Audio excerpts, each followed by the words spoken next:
जय श्री कृष्णा सभी दोस्तों को। गौ माता के बारे में भजन गा रही हूँ। इस भजन को ज़रूर सुनना और कमेंट करना, लाइक करना और प्लीज़ इसे ज़रूर सुनना और आपको भी ध्यान लगेगा कि भजन कैसा है। जय श्री कृष्णा।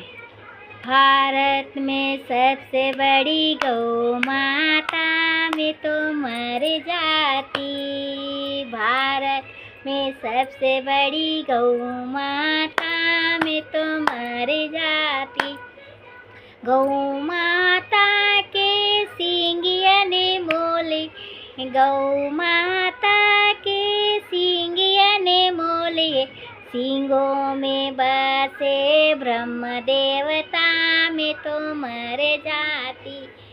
गौ माता की आँखियाँ ने मोल है, गौ माता की आँखियाँ ने मोल है, आँखों में बसे सूर्य देवता में तो मर जाती।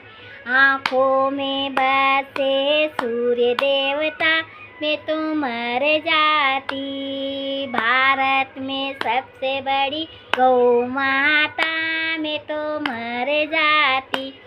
गौ माता के मुख अनमोल है, गौ माता के मुख अनमोल है, मुखों में बसी विष्णु देवता में तो मर जाती।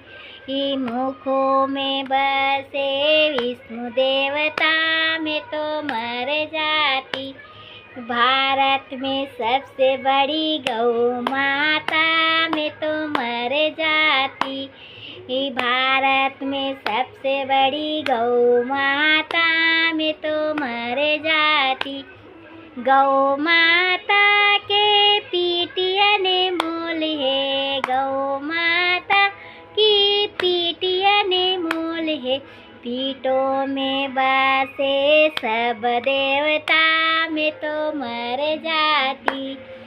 पीठों में बसे सब देवता में तो मर जाती। भारत में सबसे बड़ी गौ माता में तो मर जाती। गौ माता की पूंछिया ने मोल है, गौ माता की पूंछिया ने मोल है, पूंछों से उतरे सब देवता में तो मर जाती। पूंछों से उतरे सब प्राणी में तो मर जाती। जय श्री कृष्णा सभी को।